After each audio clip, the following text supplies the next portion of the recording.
Hey, Squaddies. Welcome to this week's episode of the Travel Squad podcast. Today, we're airing one of our most popular episodes from the past 3 years. We have hundreds of episodes now, and lately we've been replaying the most well-received and listened to episodes, and you all have been loving it. We're going to keep giving you what you want and give new Squaddies the chance to hear past episodes without having to go digging through the archives. New episodes are still launching every other week, while classics like this are airing in between. Enjoy the show and happy Travel Tuesday.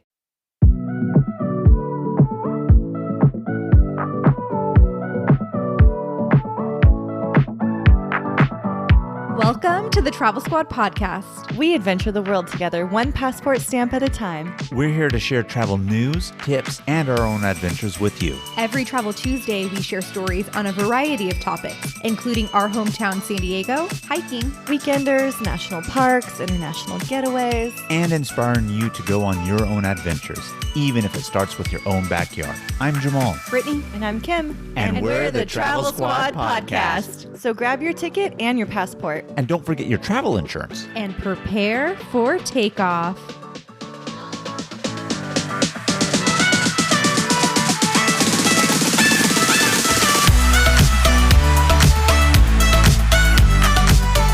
Hello, fellow travelers. Hey, Squaddies. Welcome to episode 98 of the Travel Squad podcast. It is our 2-year anniversary, baby. Woo! Woo! Yeah, we're celebrating our 2-year podcast anniversary, and it is so exciting. We have grown so much in the last 2 years, and it just really means so much to us that you have all followed us through this journey. Wow, I cannot believe it has already been 2 years. That's crazy. I remember when we first started recording and we had to go through months of learnings and figuring out how to get this thing going. I remember once we finally had all our gear and had our plans and everything ready, and we were recording our first episode, which was not number one, but it was kind of like a fun one we wanted to do to talk about how we all met and how we got into traveling. We recorded the entire thing and then realized it was not recording.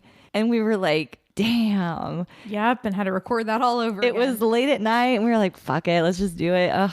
Major learning curve. And you know, it's really funny that you said about that too. Very recently, we just bought some new podcast recording materials that we're just like, why didn't we buy this earlier before? It made our life so much easier. We bought ourselves nice elevated mic stands. And so there's still a learning curve, but we're having so much fun along the way and sharing stories with you guys also. Yeah, it's been a great 2 years, and I'm really excited for this episode because we've summed up some of our best tips and recommendations and destinations that we've learned not only through the last 2 years doing this podcast, but throughout the years that we've been traveling together as a squad. Yes, we're going to go over our favorite travel destinations, including national parks, international, planning tips, money-saving hacks, travel snacks. You can't travel without the travel snacks. yeah. That's very important. We know Kim gets hangry. Brittany gets hangry too. So we got to go over all the best travel snacks and so much more. So let's get right into the episode, guys. I'm so excited. 2 years. Let's do it. Let's do it. Woo! So we're going to start off with some of our favorite international trips that we have done. And Jamal, why don't you give us your favorite international destination? Well, I don't know if this is my favorite international destination, but this is my favorite international trip, and it's going to be China. We have an episode about it. It's one of our first episodes that we did. It's definitely not our first squad trip, but one of our first squad trips. And God, Gate 1. Just, can we get a shout out for Gate 1? We've been Gate talking about it for 2 Love years. Gate This was 1. another Gate 1 trip. And I just had so much fun in China, from the guided tour aspect with Gate 1 to going to the Great Wall, seeing Beijing, seeing the metropolis of Shanghai, the history, the culture, the food. My God, did I love the food in The China. food was so good. I remember everybody telling us, and I'm sure you all remember that, oh, the food in China is different than the Chinese food that you have here. And people were really hesitant about it. And I don't know if they've been or they were just saying stuff that they heard. And so it kind of got me thinking. And then we were there. I'm just like, the food is way better than the Chinese food here. Like, what Yeah. are you talking about? Absolutely. So I love that. And then, God, Can't forget the pandas. Can't forget the pandas at the zoo. I know Kim loved that. Oh, they loved run it so too. cute. Yeah. But, it's just such a great travel squad memory thinking of us going back, ending our trip when we were in Shanghai Disney. At the time, it was the newest Disney park in the world. It still is, actually. But we were there within its first year of opening, coming up on the 1-year anniversary. And just such an amazing experience. And so I won't say China's my favorite international destination, but it might be my favorite international, like, full squad trip, including like OG squad with Zaina on it, right? So I loved China. We put a reel on our Instagram of our China trip, so go check it out. It was so nice to relive those memories. It was so fun there. And I think you did a really good job on the reel, Kim. Well, thank you. Yeah, so one of my favorite international trips was actually the Danube River cruise, and Jamal and I took this cruise for our honeymoon. So romantic. And it really was. We went during Christmas season. And so we went and saw Christmas markets. We went to Hungary, Slovakia, Austria, Germany. And then after the cruise, we even went to France. And so lots of those places are really romantic honeymoon spots. And what I loved about it was you cruise on a river, so it's a lot more calm and you spend a lot more time at port. And so there's more time to explore the cities during the day. A lot of the times we didn't leave port until like 11 p.m. at night.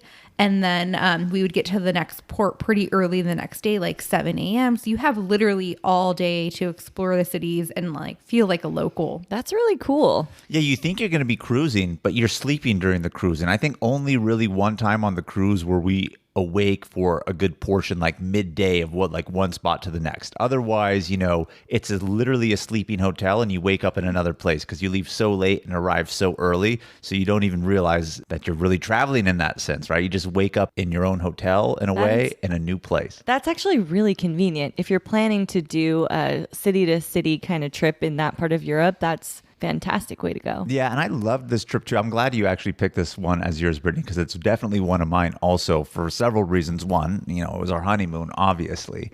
Two, the Christmas markets in Europe. If you've never experienced Christmas markets in Europe, it's a must. In all the big cities, vendors set up stands. They have pastries, they have food, they have crafts, gifts, all that stuff. Very well decorated and just amazing atmosphere. And I think a lot is to be said about how awesome Europe is in the winter. I think most people want to go during the summer because the weather and they like warm weather. Maybe it's me because I like cold, but I do love Europe in the winter and the cold. It's really nice. And it just made it a more like romantic ambiance experience, I feel like. Yeah, you have to cuddle up to stay warm.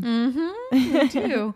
And Europe has a lot of little coffee shops, and it's so nice to like go to a cafe and drink an espresso and get a little snack. And at one of these little cafes, we tried these amazing apricot dumplings that had like a nice warm apricot filling in the center, and they were just so warm and gooey. And I still talk about them to this day. I would go back in a heartbeat to get some more.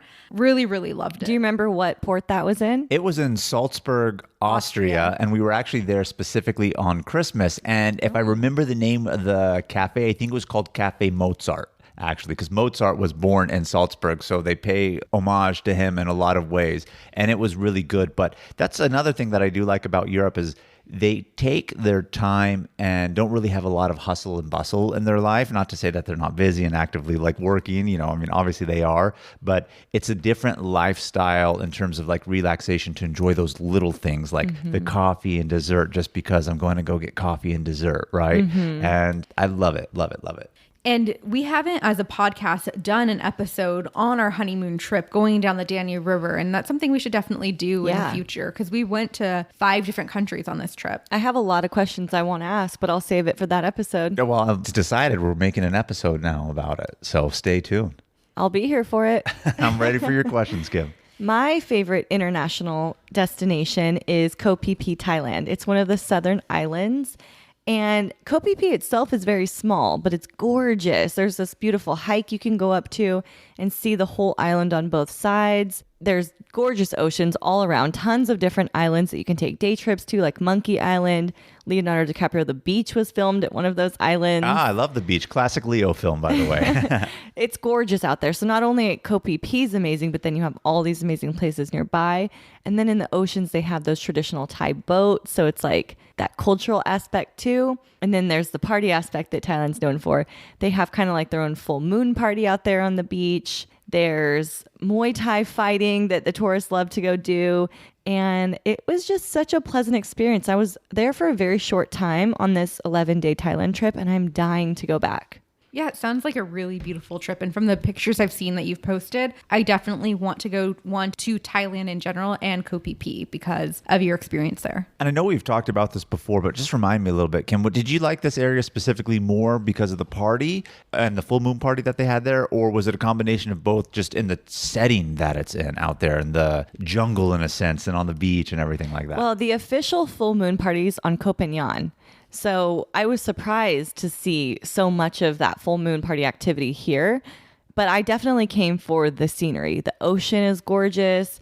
I didn't get to do a lot of the day trips, but the big towering cliffs, similar to what the Philippines look like, just gorgeous. And I don't know, I loved it. And also, I had never gone to a swim up bar, but it was really high, like rooftop bar, swim up bar, same level. It has your name all over it. You just mentioned two things. I'm just like, whoa, this screams Kim. Exactly. And so we booked a hotel here that had a swim up bar, and there was almost nobody in it. So it was our hotel, swim up bar, facing the ocean to ourselves. It was absolutely gorgeous, and it made the trip.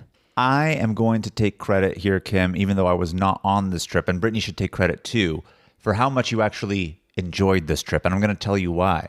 At our wedding, we had Thai food. And you didn't even mention anything about the food here about this trip, which shocks me. But at our wedding, we had Thai food. And I think that's where you really fell in love with it. So you enjoyed Thailand more because of how good the food was. And you started liking it because of us. So I think we even enhanced your experience there, Kim, even though we were not there. You know, you are onto something there. I think so. Yeah.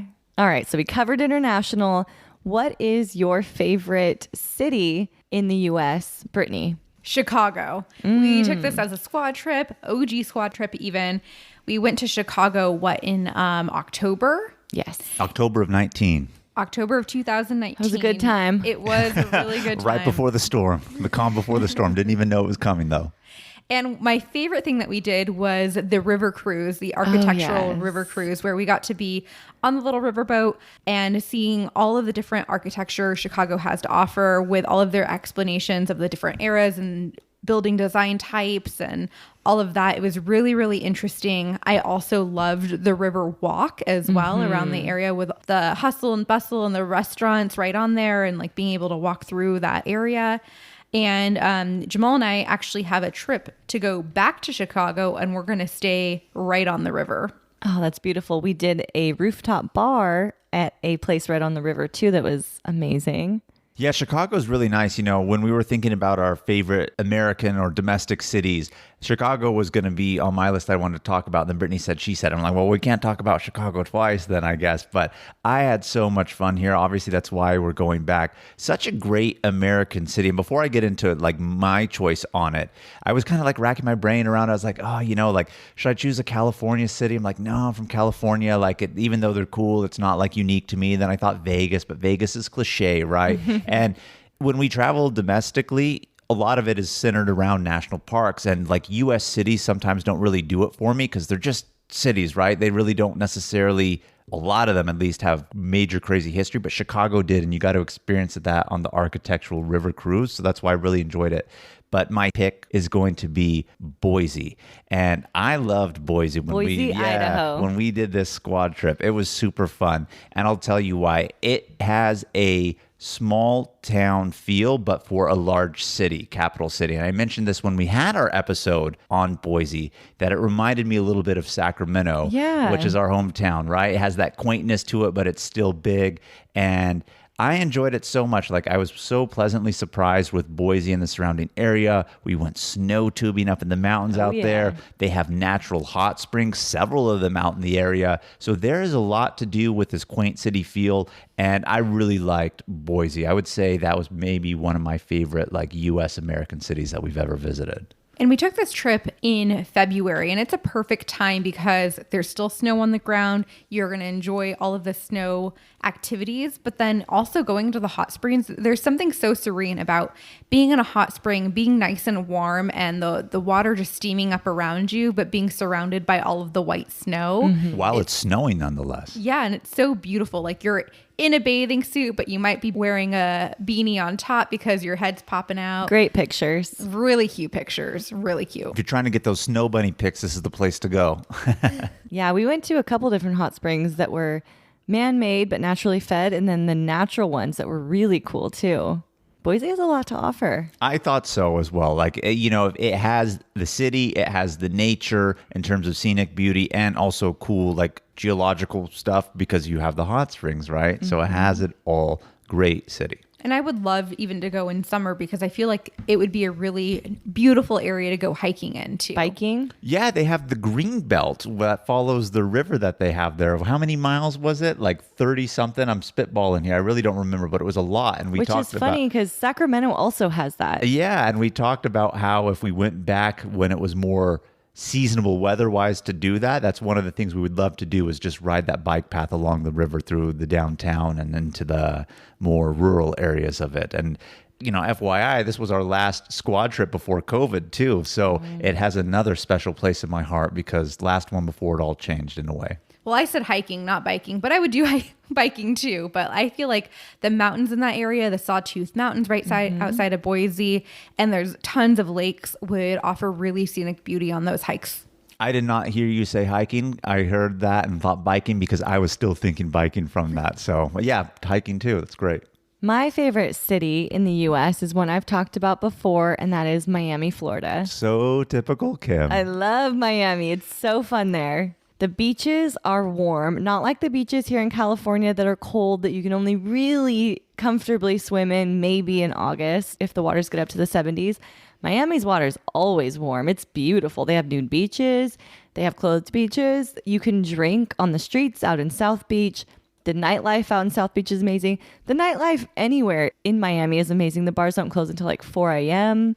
And there's a lot of culture. There's a lot of different ethnic foods. Huge Cuban population, Haitian population, Dominican, Venezuelan. They have a ton of delicious foods out there. And not only that, the city life and the nightlife, but they have 3 national parks within driving distance of Miami. Yeah, Close. Jamal and I have been to all 3 of those national parks, but we haven't done a deep dive into Miami. However, when we go to Ecuador in September, we're actually flying out of Miami. So we're going to fly in to Miami like on a Saturday and not leave for Ecuador until Monday. And so we're going to be able to experience a little bit of this lifestyle in Miami that Kim loves so much. That she keeps talking about. Yeah. She's going to be our tour guide. I was going to say, you know, I've been to Florida many times, left out of Miami for a cruise, did the national parks, but really didn't get to explore. But what I did see of the Miami area and that I really appreciated too was the architecture that they have there. That kind of classic like Art Deco kind of like feel of the buildings and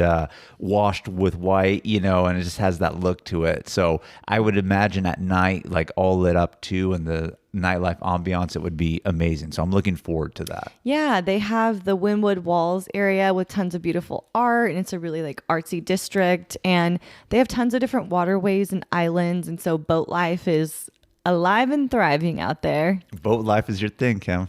Yacht life, actually. Yacht life. Oh, my bad. I downgraded you when I said boat life. Get it right. Yacht life. Well, we're going to take you on a whole nother type of boat while we're out there. We're going to go to the Everglades and do an airboat. Oh, yeah. See some crocs. It's going to be fun. It's going to be fun. And kind of as we talk about Everglades National Park and national parks in general, I think that's a really good segue into our next section where we were going to talk about our favorite national parks. So, Kim, why don't you tell us about your favorite? My favorite national park is Hot Springs in Arkansas. And I know we all loved this one. We did take Loved it. We did take this as a squad trip, and it was so much fun. And, you know, I didn't have super high expectations because I wasn't like really well educated on Arkansas. or this national park, but it blew the expectations I had out of the water. It was so cool there. Cute little quaint town. We only stayed one night, but we were like, damn, wish we had more time. It's so fun here. Yeah, I wish we would have stayed 2 days. And, Bill Clinton is from there. And so Hot Springs National Park, as you can imagine, there are hot springs there. Natural ones all over, but that's not what we went to because they have bathhouses there. And that is an experience that if I grew up in that era, I would be a bathhouse resident. That is the life, to just soak and relax and go in the cave. And we all sweat, but apparently Jamal doesn't sweat. I don't sweat? What? In the steam cave. It was fun. No, I loved it. Honestly, Hot Springs here was maybe going to be my pick when we were talking like domestic cities, but I knew you were going to put it for national parks. I was like, oh, I can't do that. But yeah, we had such an amazing time. I mean, when we think national parks, we think of nature and other things like that. I mean, this is a national park within a city. Part of the downtown is designated the national park. The old buildings, those bathhouses, they're part of it. The brewery. Yeah, there's a brewery in there too. So, and the brewery uses the hot spring water to make the beer. Like, that's pretty unique. Yeah. I mean, just think of this realistically as like 1920s, 30s Vegas spa situation. I mean, this is where you go to relax, and it was like classy and high end. Yeah, I mean, such an amazing, amazing time out at Hot Springs. But on the national park topic, my choices, I'm going to have to say for me, is going to be Yellowstone and Grand Tetons. Now, I'm saying two. I know I'm saying two, but these parks are literally twofers. They're right by each other. You can't go to one without going the other. And they're both so unique that it's hard to pick like the favorite amongst them. But since they're by each other, I'm just lumping them, right? Grand Tetons, amazing scenic beauty. I don't think I've ever seen a more beautiful range in my life. I've said this before. Grand Teton itself kind of reminds me of like one of the face sides of the Matterhorn in Switzerland. So it kind of has that European mountain look here domestically in the United States. You have amazing wildlife. In the valley, it's just lush green. It's so beautiful. And then you go a little bit north and you're in Yellowstone, and this is like America's safari in the lower 48, not counting Alaska. So much wildlife. And then you have the geothermal activity with the geysers, the hot springs, all the different colors of the thermal pools looking like rainbows. I mean, it's just so cool. so unique. They have it all. And, Yellowstone was the first and original national park, and I see why. I just love it. Can't compare to anything else, really. And we had just such a great experience. This was our first major trip during COVID, actually. And the national parks had kind of shut down for a while. They opened back up right at the time we were going. We felt like we had the whole parks, both of them, to ourselves. It wasn't crowded. So we got to experience on a whole nother level where we got to really enjoy.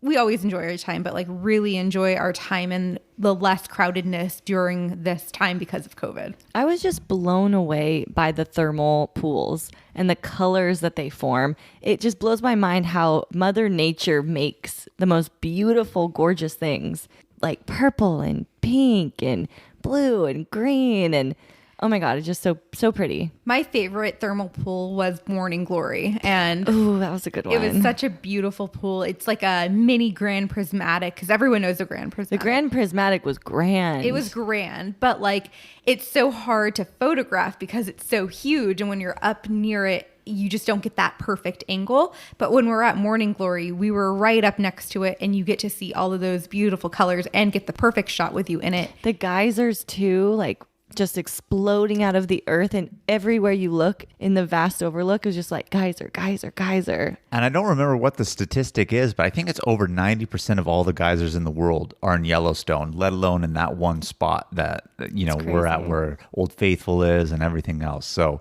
real wild stuff and so unique. I mean, it's hard not to be my favorite of the national parks. And again, Grand Teton too. So this is really hard to follow because I really loved Hot Springs and I really love Yellowstone and Grand Tetons, and it's not fair Jamal got to pick two, but I'm gonna have to say my favorite national park is Zion National Park in Utah. It's one of the national parks that Jamal and I just keep going back to. We travel a lot and we go to a lot of different national parks, and Zion is always pulling me back to it. It's just so beautiful. The sandstone cliffs, the red rocks, all of those layers, pink, beige, red, orange, layered in. The exhilarating hikes like Angel's Landing where you're holding on to a chain, and then there's like a pathway of 5 feet spanning a cliff, and either side, if you fall down, you're fucked. It's pretty It's like cool. 1,000 feet down on either side, sheer fall, right? And you have that hiking chain that you got to use for support. It's wild. And then going into the winter, and where Kim had to go hiking through the snow, and we made snow angels and like kind of went off That the was beaten fun. path.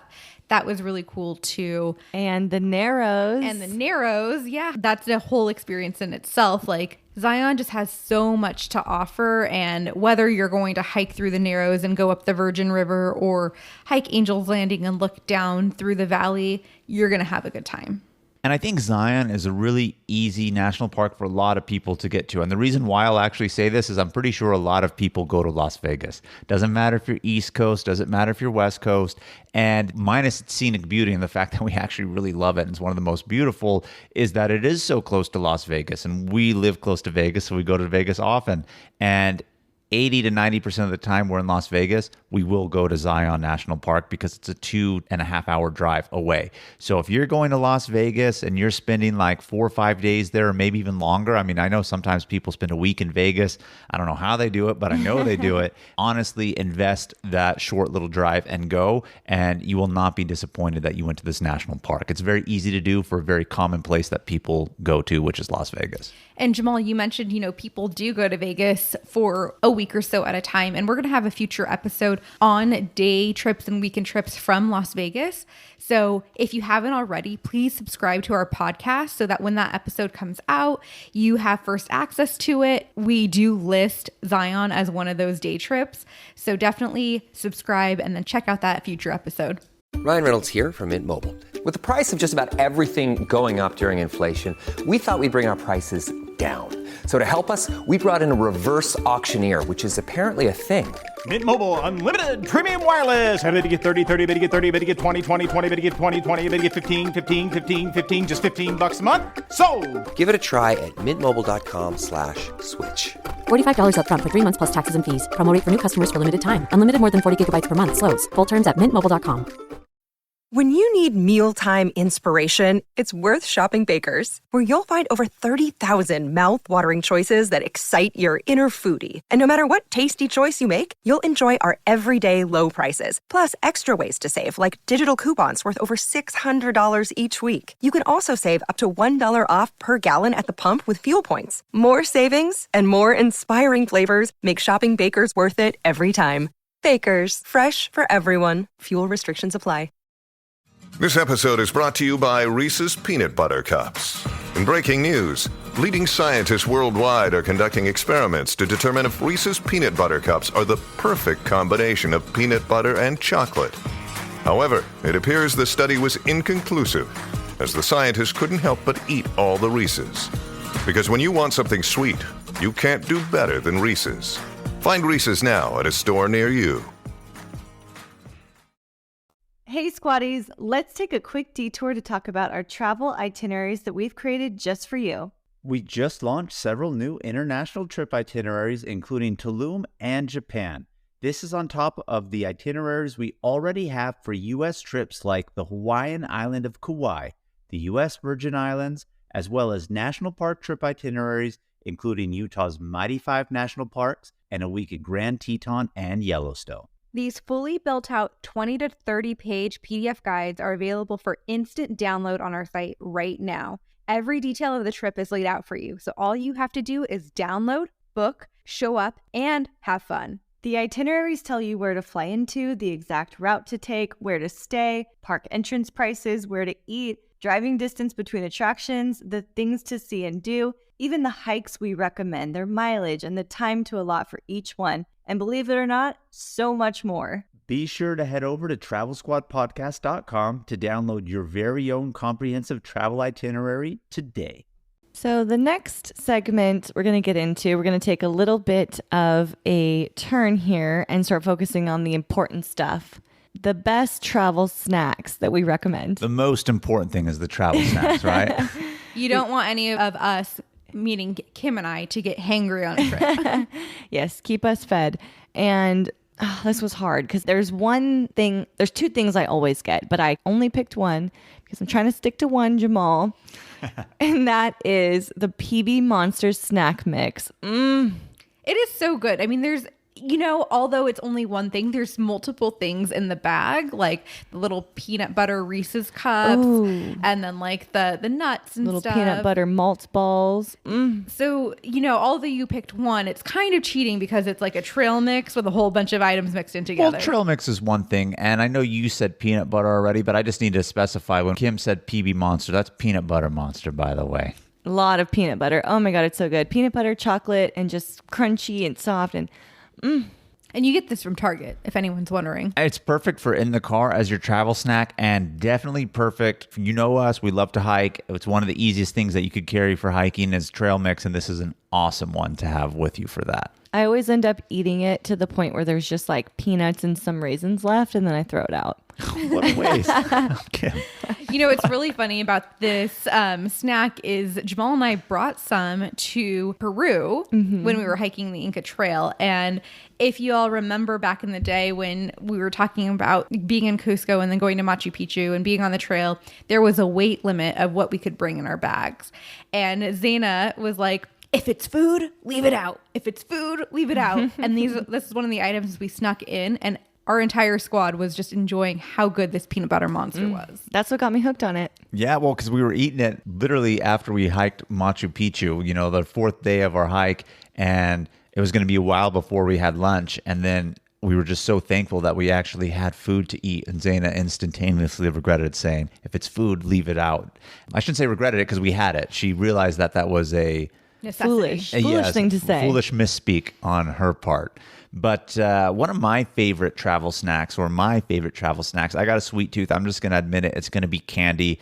Sorry to say, I'm giving a twofer again. Another one? I'm going Reese's Pieces and Twix because that's my combo that I have it with. Jamal doesn't know how to follow the rules. No, I know how to follow the rules. It's just that's my snack is the 2 chocolates. So I can't just choose one, right? It's my Reese's Pieces and my Twix. I love it. Whether I'm on a plane, I love to pull out some candy and have some candy. If we're on a hike, I know I just said trail mix is bomb. I know you're going to have that PB Monster, Kim, so I'm just going to take some of yours. But if I need that sugar high on top of that, I got my candy with me. It's definitely one of my favorite things and most satisfying things to have is candy. That's my essential travel snack. So mine is hot Cheetos, which might sound a little weird, but I love getting on a flight and eating hot Cheetos. Before every vacation and every flight, we normally go to like the dollar store and pick up a few bags and eat it on the plane. And, I just really enjoy it. I think there's something nostalgic about it. It brings me back to middle school when, that's what you ate with a slice of pizza. And I don't eat chips on an everyday basis in my normal life. So I like to have chips with sandwiches or on planes and just little snacks here and there. It's a nice little splurge item. And, let's not kid ourselves. The snacks that they give you on planes, depending on the airline, sometimes they're not the best. Sometimes pretzels just don't do it for me. I'm a big sucker for the Flamin' Hots too. Are you guys, ladies, going to yell at me that I gave 3 agreeing with the Flamin' Hots? Well, no? You've already fucked it up. So Have I? I want to shout out JetBlue for having the best snacks in the air business. That they do. Shout out JetBlue. And I love Southwest, but why did they get rid of their really amazing peanuts? I think all airlines now don't give peanuts because of peanut allergies. I think so. Dangerous even in the bag? That's crazy. I think if you open it and it's close, it can be an issue. I think that's what it is, and that's why they're now with like because of the oils. Cheez-It pretzel mix and all that stuff. That's crazy. But Southwest new snack mix is delicious. It's pretty good. I love the rye bread in it. It could be a little bigger though. Southwest, if you're listening. That's why I said we need those chips too, and the candy, and the PB Monster. All of them are essential. Then. All right. So we have another very important tip here for you. How to save money. Our best money saving tip. Who doesn't want to save money when they travel? We want to fuck them hard. Fuck them hard. I love saving money. I thought you were about to say I love fucking them hard. That's what I really thought you were going to say. I love fucking them hard, but I really love to save a buck. And my biggest travel money saving tip is to recheck the hotel and rental car prices. There's been so many times I've gone back on, re-looked at prices and rebooked and canceled and saved tons of money. I'm sure over the years I've saved hundreds, if not thousands of dollars. Flights by doing too. that. Yeah, true. Flights too. Southwest always has their flights going on sale. You rebook, you get the travel funds for future flights. Can't go wrong. Yeah, I think that's one of the biggest things that I love most about Southwest. I know we're talking the recheck hotels, rental cars, but we mentioned this. We can't not like talk about it. If you don't know, we've said it before, but realistically, as an example, say you buy a Southwest ticket somewhere, it's $200, and then it's $150 later before your flight. You can rebook it and get that $50 saved for you as a travel credit for your next flight that you have. So they're not going to refund you the cash straight, but you can keep that if you rebook it for your next travel adventure. And like, who would not take advantage of that? It's silly not amazing. to. And then with the hotels in the car, you do get the money back, right? Absolutely. Well, at least with the car, we book ours through Costco. We use them as the third party for a rental, and you don't have to pay for your reservation until you actually pick up your car. So if you check up until the time that you actually arrive and see what's the new price with the company I booked with or another company, we more often than not find it cheaper. So we don't save the money direct by getting it reimbursed, just by that final payment when we pick up. For example, when we went to Grand Tetons and Yellowstone, we had pre-booked our rental car, and I want to say it was somewhere in the $500 range for the week. And then COVID hit, they closed down the national parks. The demand went down for rental cars. So I re-looked at prices, and the price went down into like the $350. Ooh, that's a big savings. So then I just canceled that one and rebooked, and we saved $150 essentially. One of my favorite money saving tips and travel hacks, and we have a complete episode on this about travel credit cards, but my biggest money saving tip would be to get a travel credit card. If anybody knows how to utilize it correctly, it saves you a lot of money. My credit card that I do have is the Chase Sapphire Reserve. We talk all about this in that episode I mentioned, episode 67, but it's my favorite because ever since I've gotten this card, we've really managed to maintain our points because every purchase that we make, we put on that. And I think since we've gotten it, Brittany and I pretty much have not paid for 90% of the hotel rooms that we've actually booked or anything like that. So most of our travels now, hotels have been free by utilizing those points. And there's like a million other perks that come with it, like the lounge and the free food and drinks, which saves you money. Oh, yeah. I mean, if you're going from airport to airport or have a layover and you get out, I mean, you're hungry, right? We know they don't serve food on or planes. We were just talking about those snacks. Yeah. And I mean, who doesn't want to have a drink before they fly? We've talked about this before. The lounge benefit that they have with it. I mean, they give you food, they give you drinks. You don't have to pay for that. So that's money saving in and of itself. And there's so many more tips. If you want to know them, just really listen to episode 67. But I must say, utilizing a travel credit card is the best money saving tip that I could give you. I just booked my flight from San Diego to Miami, and I paid $5.60 for it. Fucking them hard. Woo! Thank you. Points from Southwest. Yeah, and your card that you use is Southwest card for your travel credit card, yeah, right? I like Southwest, and we fly them a lot, so it works out. But I have a money-saving tip for y'all, and that is to really do your research and look at every source. So when it comes to booking a hotel, for example, look on Expedia, look on Hotels Tonight, look on Booking.com, look at the price directly, because there will be differences in each one.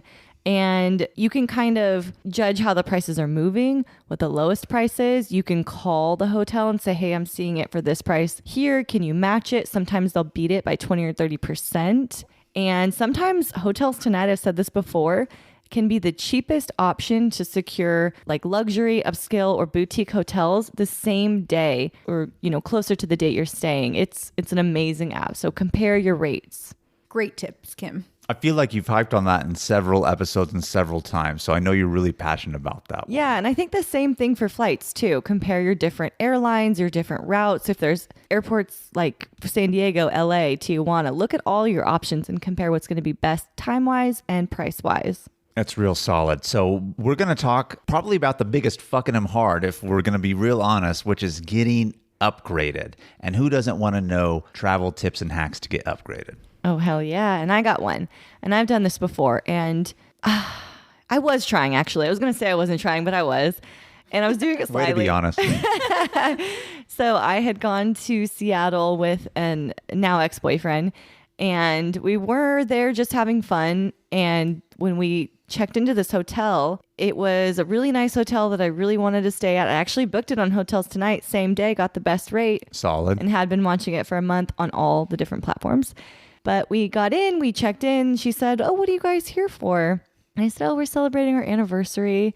And we got upgraded to the King Suite room. Very nice. So try it out. That is a really great hack. However, if they don't have like any of those upgraded rooms available, one other thing you can do, and this is my tip, is request a corner room because they're bigger in size. So if they can't upgrade you to that king like penthouse suite that Kim's talking about, maybe they can at least upgrade you to a bigger room in general. Yeah, the corner is really nice, and you can even preface it in the sense that you're looking for a little bit more quiet of a room, right? Mm-hmm. Because a corner room is not going to have a second neighbor. You're only going to have the one that's right next to you, right? So, and they're usually down the hall, kind of like at the end. Right. So by default, that's a good way to preface it. And, depending on the building, more often than not, that corner is bigger. And I think that's a really solid tip. But my tip, if I'm going to be honest with you guys, I'm not going to say it out loud here to you guys. You've heard us say this before. If you want the ultimate travel hack tip to get upgraded, specifically on flights from coach to first class, and if there is no first class available left, to at least be treated like first class, if not better, while you're back in the steerage, we want you to please give us a 5-star written review, screenshot it, DM it to us, and we will give you the ultimate travel upgrade hack for your flight. If you can't tell, we want your reviews. So really, I hate to be kind of shady on it and say, give me this, and then I'll give you that. But please do, guys, and you won't regret it. That is for sure. And that is all I can tell you at this moment in time regarding that. All right, so you're making up for it. You've done 2 and 2, and now you did -1, so you're almost even. Yes. We're almost at par now. So this next section, I'm really excited to talk about because we're talking about our best recommendations on the planning portion. And I do a lot of planning for our trips, but I want Kim to start us off with your best tip. I love the planning portion. It's one of the funnest parts about the trip, discovering new things. I was in the middle of planning a big Mexico City trip, and I discovered like a Lucha Libre show and Grutas Tolantongo a couple hours away. It's amazing. It really gets you excited for the trip. So my favorite thing to do when doing this research is to go to Google and type in things to do or places to stay or things to see, whatever kind of phrase you want to type in like that, plus the +sign blog. This is going to get you to real people's blog posts and editorial articles where they give you the inside scoop, what they found, how they got there, how much it costs, where you go to get tickets. I actually found the walking directions from the Bangkok airport to the tiny table outside to get on the shuttle bus to transfer airports. You can find that information anywhere on the web except this blog post. But this is going to help you discover those cool, fun things to do and how to do them. If you don't type in the plus blog, what you're going to get is a lot of TripAdvisor, TripAdvisor, Viator, Groupon, Expedia, all of those commercial pages that are selling you tours, but not giving you that insider information that you're looking for. You know, what's funny is when you had written this one down and we were kind of like discussing it and making sure we weren't putting a lot of the same tips. I even said that about like, when I do things to do, one of the biggest things that I find annoying is getting that TripAdvisor. Not that I don't like TripAdvisor, but it's not what I'm looking for in that moment, right? Like I get good ideas from it, but it's not what I need. And that plus blog makes it really clutch, really legit. Yeah, they're going to give you all of the typical tourist attractions, whereas the blogs are going to tell you the little cafe in this neighborhood or the little, live music venue in this other place. Yeah, that is a really good tip.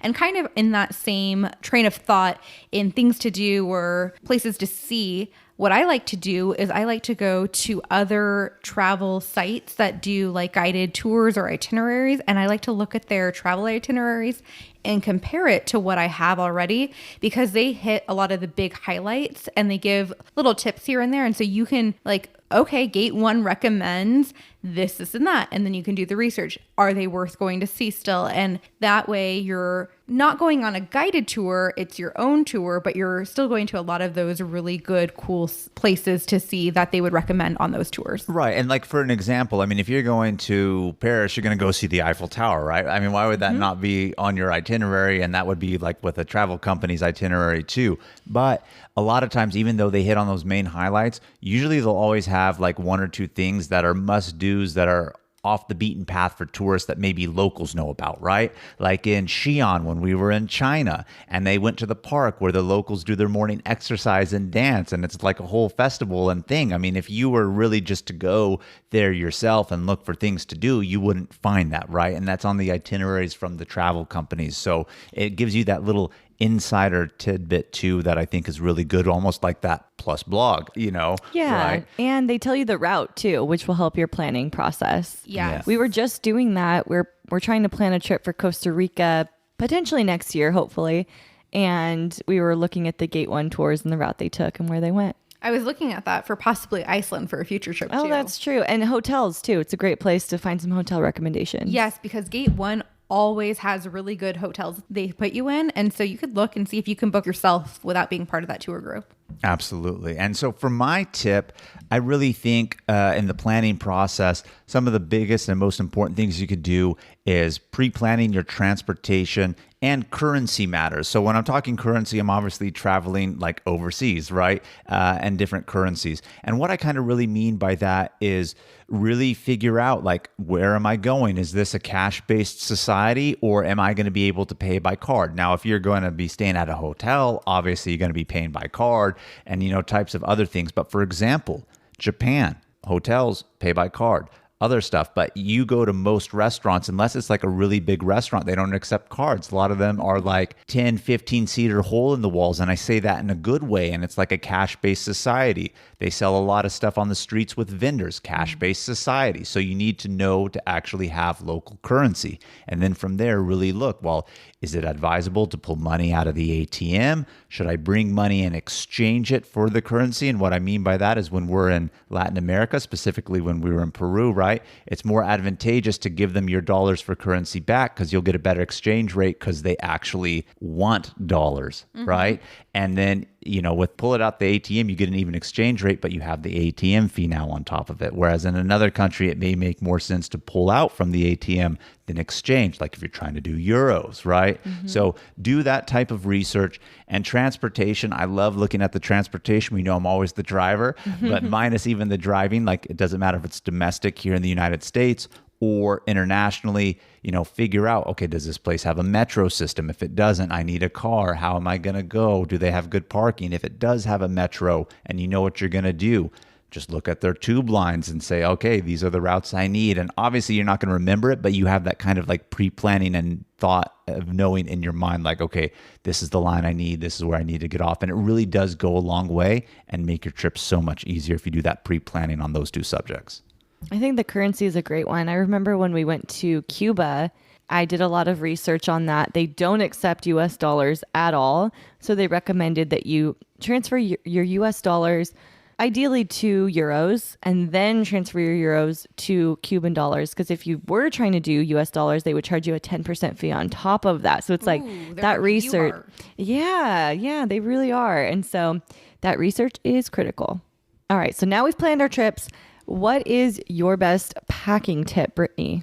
All right. So as a nurse, I like to come prepared, and I have this little bag that I use as just an emergency kit, and I always have it prepared and packed. And inside of it, there's medications like Tylenol or ibuprofen, and then Benadryl, melatonin, aspirin, cold medication, antibiotics. Like I have them in these tiny little smaller size containers so that you're not packing them in the original larger size bottle. I would say your containers are like little lip balm size things. Yeah. So just enough to like get you through the trip, not like months worth on end or anything like that. And then I also have a whole bunch of other things that I routinely forget to pack, like nail clippers, Q-tips, C-bands, an extra hairband. That is important. That is important. And I also have some bobby pins attached to the hairband just in case you need that. and always have a travel toothbrush packed in there too. So I have this whole emergency kit that I always have packed, put together. All I have to do is grab it and put it in my suitcase. And Kim knows all about the travel toothbrush. I think there was an incident with her and Zaina had to share toothbrush. Am I mistaken on that? Community toothbrush. Community toothbrush. That's really getting to know your travel partner well, isn't it? At a whole nother intimate level. Because I'm not a prepared packer. I typically travel with just a carry-on. I, in fact, don't even own a bigger suitcase than that. So if I go on a weekend trip or a 10-day vacation, it's all in a carry-on. And so I have to be very particular about how I fold everything to fit it in there. And that is my packing tip is I don't put a stack of jeans in my suitcase. I fold every pair of jeans individually as small as it can fold and put it in one by one. Same with shirts, same with dresses. Everything I pack is one by one, folded super tiny. And as I pack it in, I'm smushing it, packing it, smushing it, layering, and just putting everything in there. And then I lay the jackets on top, squish everything down, and I have a hard suitcase and it has an expandable zipper. So while I'm packing, I expand the zipper, and then when everything is finally in there, I close it, kind of sit on it, kneel on it, zip it up, and then put the expandable zipper closed if it will close that time, because technically with it open bigger, it's too big for the carry-on. So depending on how sly I need to be, I'll fit it in. But truly, that process of packing, you can fit so much stuff in there. I've seen you do it. Like, you went to Lebanon in winter with just your carry-on, and you're wearing boots and jackets and lots of cold weather items, and you came packed, and then we left with even more stuff, and I saw you fit it all into your carry-on bag size. Yeah, you did have to sit on it and kind of just like really push it down, but it fit, man. Yep. It fit. It was impressive. Yep. I brought back a bottle of wine, a bigger bottle of the Iraq liquor that's popular over there, and a smaller one. And that still fit in there. And I have once before, coming back from Thailand, the suitcase came back in shambles, like the zipper ripped open and it needed to be taped closed. Oh my God. But it'll work for a while. All right. So am I going to get crap again? Because I'm going to give another twofer in a way. Oh my Here God. we go. Oh, okay. All right. I'm sorry. Well, I'm just so full of good tips. I got to. But it's a twofer, but it's also kind of really a oneer in a way, right? So we actually have a YouTube video where we actually show, or Brittany is featured on it, showing expert packing tips. And that's kind of one of them here, which is really to lay out your outfits by day before you pack it. Don't just say, oh, I'm going to be gone 5 days. I need 5 shirts, and then just pick it out, right? Kind of really pick out your outfits and orient them by the day. So that way you know really what you're going to wear. It helps you pack a lot less too that way, because you know what you can do to reuse with another outfit, etc. So I would say that. And on top of that, this is the twofer part, but it's really kind of the one. As you're actually putting them in, now that you have your outfits laid out, really pack them in based on how you know you're going to wear them, right? Put what you're going to wear last on the bottom. Put what you're going to wear second or third, like kind of in the middle, and first really on the top, because depending on how long of a trip you're going for, sometimes it's really cumbersome to unpack your suitcase, hang everything up, and we really do live out of the suitcase, and who wants to go digging and mess it up and try to, maybe it's me and my OCD, like I hate like pulling from the bottom and messing it up. It makes me feel like I'm so disoriented and it makes me really uncomfortable. So when you pack it, like pack it as you know you're going to wear it. Like what I need first is on top, what I need last is really on the bottom. I think that goes a really long way in the packing field. Well, those are some really good tips. So why don't you, Jamal, tell us one thing that you can't travel without? One thing that I can't travel without is probably going to be my portable phone charger. I think it's such an essential. And I say this with no shade on Southwest, but that's what we fly the most. They are very gracious in the fact that they provide the Wi-Fi that allows you to have live TV, movies, or TV shows, but they do not have USB plugs. And some guy online thought they'd be clever and try to throw shade at Southwest and say, hey, Southwest, why no USBs? It's 2021. And they said to him, well, why don't you get yourself a portable charger with all the money you're saving on the fares? And it tends to be true. So since we fly it so much, And they do provide entertainment. It's not on the back of your screen. You have to use your smartphone for it. The portable charger is essential. And even being on the road, for that matter, a lot of times we do a lot of driving. I mean, you just don't want your phone to die, right? I can't travel without a portable phone charger. Mm-hmm. We actually just used our portable phone charger yesterday. Like Kim, myself, and our friend Robin went on a hike. And while we were driving out, Robin was like, my phone's about to die. Kim's like, my phone's about to die. I was also charging my phone because I had the navigation going. And, my car charging USB port only holds so many ports. So we grabbed the portable phone charger and Kim charged her phone in the back seat while Robin and I both were able to charge our phones up front. And it worked out great. Even in everyday life, it's a necessity. Yes. And one thing that I can't travel without is our collapsible cooler. Love it so much. So clutch. We've taken it on so many trips already. We've taken it all the way up to Washington, and it's gone to like 4 national parks with us. We took it all the way to Virginia. It's been out there. We've taken it to like Utah. So it's made its way around domestic United States. At this point, it's an honorary squad member. It really is. Travel Cooler is a clutch honorary squad member. I can't tell you, with all the hiking we do, it saves us so much in terms of what we're going to eat, because we could actually bring stuff with us to go in those like remote areas and it stays fresh. It's great. Yeah. And it packs pretty small. So it just fits right on top of everything else I have in my carry-on or my larger luggage. So the things that I can't travel without, now I'm going to pull a Jamal and do a twofer. I know, here. a twofer on you, Kim. What? And they go hand in hand. So it is earplugs and a face sleeping eye mask. Now, why would you put earplugs on there, Kim? Sometimes people snore that you're sharing rooms with, so you need to block that sound out. But not only that, Are you talking about Brittany? Or is it me? We know who it is. Hey, Brittany, I know. That's why I said it. So anyway, but not just that. You could be staying at a hotel room that's really loud, has people that are loud, or it's next to like a train or something. So those are really good. Or not even just that, but like if you want to get to sleep because you were first in the shower rotation and then everyone else is still getting ready for bed and you want to go to sleep right now, you just pop those suckers in, put the eye mask on. I sleep with an eye mask every single night, even at home. Sounds bougie. It is some of, no. It's not about being bougie. It's some of the deepest, best sleep ever.